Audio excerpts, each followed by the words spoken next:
আসসালামু আলাইকুম everyone, welcome back to my channel Bhavna's kitchen and vlogs. আজকে আমরা তৈরি করব থাই স্যুপ। থাই স্যুপ তৈরির জন্য একটি হাঁড়িতে আমরা নিয়ে নিচ্ছি হাফ কাপ চিংড়ি মাছ এবং হাফ কাপ চিকেন।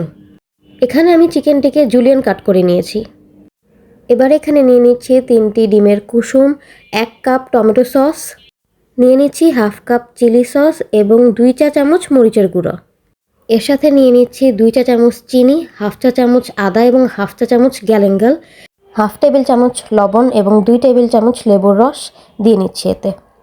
এবার 3 টেবিল চামচ কর্নফ্লাওয়ারের সাথে 3 টেবিল চামচ পানি মিশিয়ে তা ভালো মতো নেড়ে দিয়ে দিব এতে। সবশেষে 2 চা চামচ সয়া সস দিয়ে সব কিছু একসাথে ভালো মতো মিশিয়ে নিব। সব কিছু একত্রে ভালো মতো মিশিয়ে নেওয়া হয়ে গেলে এতে দিয়ে দিব 1 লিটারের মতো পানি। পানিগুলো ভালো মতো মিশিয়ে নেওয়ার পর এতে দিয়ে দিব 1 মুঠ লেমন গ্রাস এবং চুলায় বসিয়ে দিব। থাই স্যুপের ইউনিক অ্যারোমা এবং ফ্লেভারটি আসেই লেমন গ্রাস থেকে, তাই এটি দেওয়া ম্যান্ডেটরি। স্যুপটি হাই ফ্লেমে রান্না করতে থাকবো বলক আসা অবধি। বলক আসা হয়ে গেলে এতে দিয়ে দিব 4-5টি কাঁচামরিচ। এই পর্যায়ে আমি কাঁচামরিচগুলোর মাথাটি ভেঙে দিয়েছি, এতে একটি অনেক সুন্দর ফ্লেভার পাওয়া যাবে।